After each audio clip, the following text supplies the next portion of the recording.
So one of the leading candidates to become the new pope is Cardinal Luis Antonio Tagle, which, by the way, he's a cardinal from the Philippines. He's a Manila's very well known in the Catholic community, in the Christian community in the Philippines. And just as we recall, over 90% of the Filipino people are Catholics. And by the way, I want to extend my congratulations, to be for the to the Filipino people, to have Cardinal Luis Antonio Tagle to be one of the leading candidates and most likely the new pope.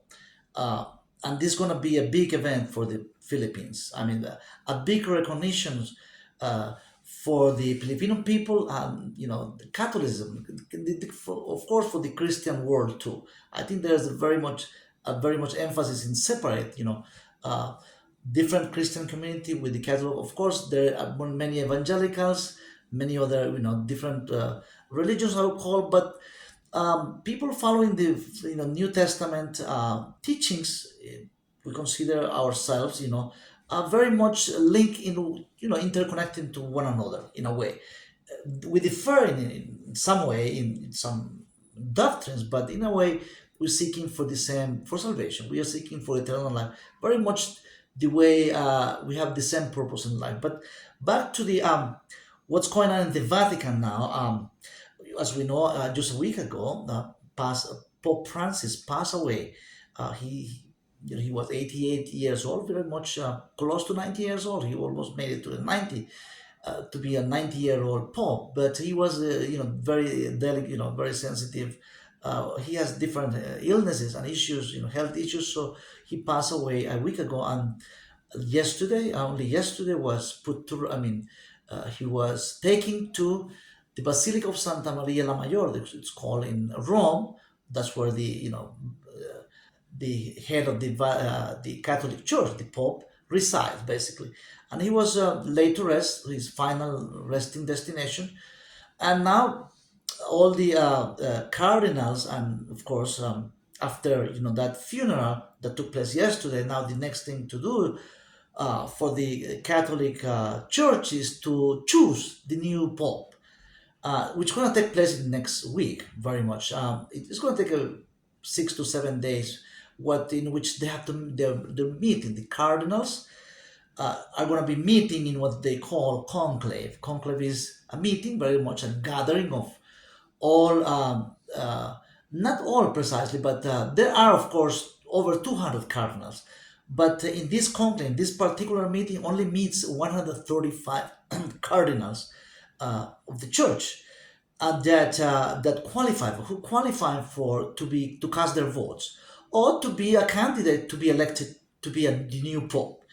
Uh, of course, one of these 135 cardinals, Catholic cardinals, is a cardinal, the Filipino cardinal Luis Antonio Tagle. He's very well known in the not just in the Philippines, in many Catholic circles around the world, to be a person of very much a caring person, a very compassionate person, just like the Filipino people that are very caring, compassionate, family oriented, very much influential in all in all Filipino life, in everyday Filipino life, very much influential. The church is the Catholic Church is very much influential in everything, and basically even in government, in how the laws are enacted, in the justice system, in how what's the future for the Filipino people. Uh, so Cardinal, of course, Luis Antonio Tagle is very a person well known in the Filipino community and very much influential in all circles of the Filipino society. Knowing that, of course, I can congratulate the Filipino people again one more time, and just to be able to, uh, that the new pope could be very much. I mean, this is a very much. He's the front runner, front of the one of the front runners. There are other one or two front runners, but I think he's very much mentioned in many, in mainstream media around the world to be the main. So he's the focus of attention at this moment, very much from the media about what his thinking is, how what his thoughts are, how his doctrine, what his personality is. what his life was all about while in the Philippines, where he was born, his childhood, his youth, and his work with the people in the Philippines. And knowing his work now that we know more about him, of course, he's a very caring, compassionate person, very much aligned with biblical teaching. One of the biblical teaching is forgiveness, compassion, and I think he's very much very aligned with Jesus' teaching of forgiveness. Forgiveness is pardoning somebody who has done wrong. Now, how we come to the issue of pardon about the issue of the biblical teaching of forgiveness, to have compassion, to have to so people can redeem that about redemption, to have a new life. Of course, we're talking about one of the of course the issue of Vitaly about how, I mean, why we have talking about two different issues here. Well, they're kind of interlinked. What I'm saying here is about uh, people like Vitaly who has done wrong in the Philippines, and other people too, of course, um, like him, or in a worse situation like him. I'm sure that his voice, Cardinal, and the future Pope, Luis Antonio Tagle, I'm sure that his voice is going to be uh, very much, uh, well, in government, in the justice system, whatever he petitions, right? They're going to listen to him, of course. And one could be a petition for to pardon Vitali. Who knows? I mean, every year there are many criminals. Like for instance, people serving prison time. I mean, elderly, the terminally ill, or people with cancer in the prison system. Not just the Philippines, other parts of the world. There are requests made by the different churches, different personalities, not just churches, but different personalities. Petition that people usually make, for their loved ones to have compassion, to have a pardon, just like in the United States. 3 months ago, very much, the new president pardoned like 1,500 people who were convicted of crimes in the United States, which is a different topic. But he did, the president of a country has the power to pardon people who are in trouble in the prison system, of course. It depends on the case by case situation also. And we're talking about if we're talking about Vitaly, this YouTuber who's serving, I mean, very much he's in detention now, about all the things that he did with his live streaming in the street of the Philippines. Serious offenses to the moral, to the public, to the Filipino people. Very serious offenses in which he was doing pranks in the streets. I mean, scaring of people. I mean, very much in a condescending way. He was, like so much disrespect took place, with his pranks, that that people of the Filipino people got really offended. I mean, not just them, but us too.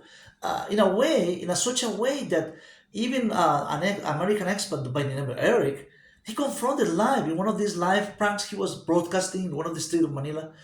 He was confronted by this another American. Of course, Vital is an Russian American because the mother is a U.S. citizen, but he was living in the States since he was 14 years old. So the first 14 years of his life he was in Russia, but the rest of his life, now he's 33, he lived in the United States. And and on his traveling, of course, we all know the stories how he was doing prank in different countries. And he got away with it. But in the Philippines, he got in trouble. And one of these street pranks that he was involved in, he was confronted by another American expert who lives in the Philippines. The issue there was why he was, by the name of Eric. Eric is, this fellow, the American fellow, who confronted him, telling him why he's doing what he was doing. That have a serious conversation on, just to to have a different perspective of what he's doing. He was, of course, he knew what he was doing, but Eric was trying to convince him to, so he can come to his senses. I mean, to be rational, to do something that, even if it's for a show, to respect his fellow citizen. I mean, the local people. To respect the local laws. Basically, that's what Eric was telling. Eric is an entrepreneur, a business person who lives in the Philippines, now I think it's for a couple of months, not even long ago.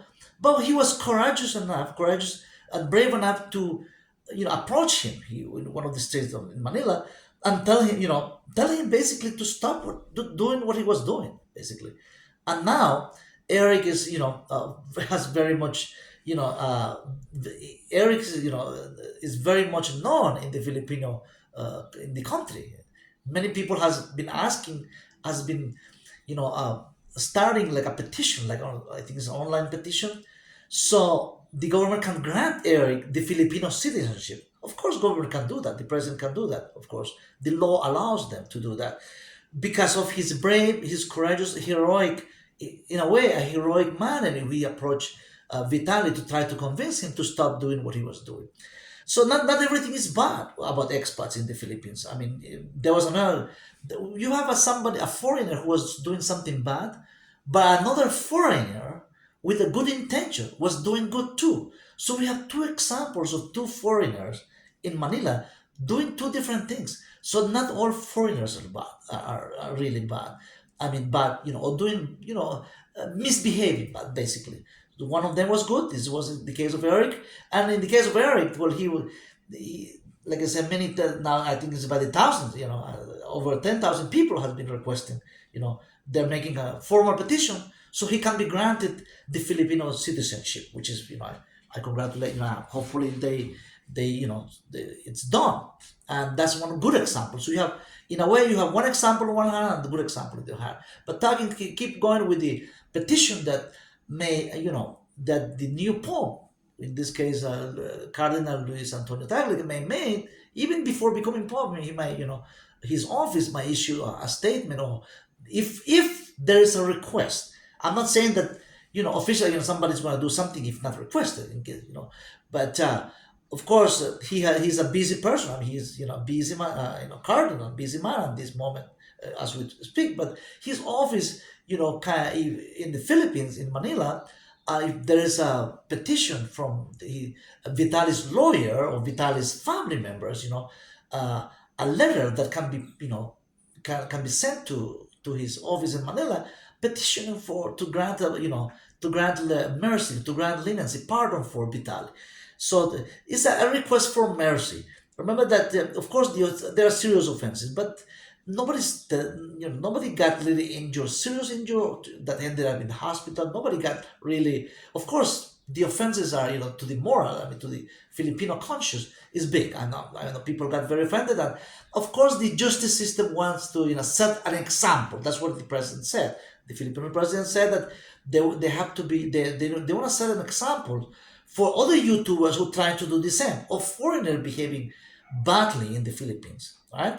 But this is not an issue against foreigners, of course, against visitors either. I mean, the Filipino economy is mostly, I mean, sustained by tourists, people visiting the country and spending cash. I mean, in the country, thousands, hundreds of thousands of people are employed, to have jobs because people come into the country, on the Philippines, and the Filipino people and the country as a whole are very welcoming to foreigners. So there's not issue of being bad with the foreigners. Of course, the foreigners who come to do harm, to go to damage the Filipino in the individual way or as a whole, as a country, they are not welcome. Of course, they have the right to deport anybody who has different intentions, of course. But the request for leniency or for mercy, for pardon for Vitaly, is very common. I mean, this could be, that could be a setting an example also of compassion. That could be as setting an example of, of having mercy and having, that kind manner of being a Filipino. That's the personality of the Filipino people, in which they are very, compassionate. They are very family oriented, and they're kind. So it's not, the issue here is not about taking revenge. Revenge is not justice. Yes, justice can be done, but at the same time, you uphold the law and doing justice in the court system. At the same time, you can be compassionate too, and a pardon can be issued based on biblical, views. And this is where the office of the Cardinal Luis Antonio Tagle can may influence sending a letter to the justice system, to the government, by stating that of course things were done wrong, not just for him, but there is an annual request. Every year there's a request for pardoning the most vulnerable in the prison system in the Philippines, the one who are sick, like I said before, or people with terminal cancer, stage 4 cancer, or people with the elderly, people, the prisoner who are over 70 years old, 80 years old, very in a vulnerable situation.